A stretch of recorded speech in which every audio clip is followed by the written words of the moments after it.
Botad SOG પોલીસે મોટી વીરવા ગામેથી degree વગરના બોગસ ડોક્ટરને ઝડપી પાડ્યો છે. ક્લિનિકમાંથી દવાની ટીકડીઓ, બાટલા, સિરપની બોટલો સહિત મેડિકલ પ્રેક્ટિસને લગતો ₹43,265નો મુદ્દામાલ પણ કબજે કરાયો છે.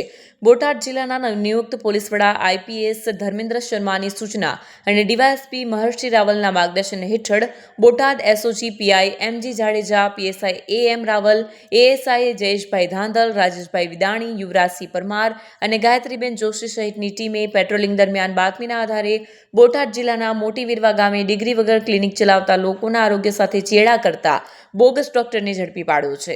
આ બાબતે મળતી માહિતી અનુસાર બોટાદ જિલ્લાના મોટી વીરવા ગામે એસઓજી પોલીસે મેડિકલ ઓફિસરને સાથે રાખી જયસુખભાઈ ગણેશભાઈ બારોલિયા પોતાના રહેણાંકી મકાનમાં ક્લિનિક ચલાવી ડિગ્રી વગર પ્રેક્ટિસ કરી લોકોના આરોગ્ય સાથે ચેડા કરતા બોગસ ડોક્ટરને ઝડપી પાડ્યો છે.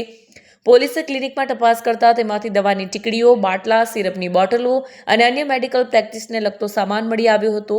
કુલ ₹43,265નો મુદ્દામાલ જપ્ત કરી આગળની વધુ કાર્યવાહી એસઓજી પોલીસ દ્વારા ચલાવવામાં આવી રહી છે. વિપુલ લુહાર, ન્યૂઝ 14 બોટાદ.